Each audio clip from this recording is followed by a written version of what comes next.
মানবতাবিরোধী অপরাধের অভিযোগে দল হিসেবে আওয়ামী লীগের বিচারে আনুষ্ঠানিক তদন্ত শুরু করেছে প্রসিকিউশন।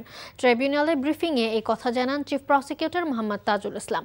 অভিযোগ পেলে অন্য দলের বিরুদ্ধেও তদন্ত করা হবে বলেও জানান তিনি। HM মেহেদী হাসানের রিপোর্ট।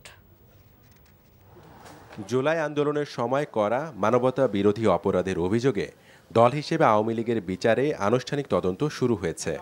ইতোমধ্যে নিয়োগ দেয়া হয়েছে তদন্ত কর্মকর্তা। খুব শিগগিরই তদন্ত শেষ হবে বলেও জানান চিফ প্রসিকিউটর।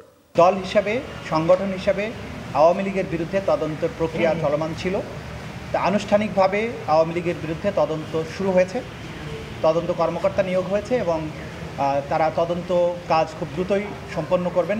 তারা সর্বাত্মক চেষ্টা করবেন এবং তদন্ত রিপোর্ট প্রাপ্তি সাপেক্ষে দল হিসাবে বিচারের জন্য আওয়ামী লীগের ব্যাপারেও যথাযথ ব্যবস্থা গ্রহণ করা হবে।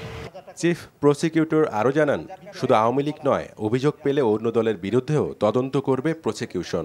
ক্রমান্বয়ে তদন্ত যখন আরও আগাবে, তখন যদি প্রয়োজন মনে হয় যে আরও কোনো দলও এর সাথে ইনভলভড আছে এবং তাদের ব্যাপারেও তদন্ত হওয়া দরকার, তাহলে আমাদের তদন্ত সংস্থা সেই অনুযায়ী যথাযথ ব্যবস্থা গ্রহণ করবে। ট্রাইব্যুনালের আইন সংশোধনে বিচার নিয়ে কোনো প্রশ্ন উঠবে কিনা সাংবাদিকের এমন প্রশ্নে চিফ প্রসিকিউটর জানান, রাষ্ট্রের প্রয়োজনে ন্যায় বিচারের স্বার্থেই এমন সংশোধন আনা হয়েছে।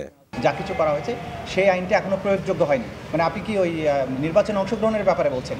সেটা হতেই পারে, সেটা কোনো প্রভাব পড়বে না, ন্যায় বিচারের পরিপন্থীও হবে না।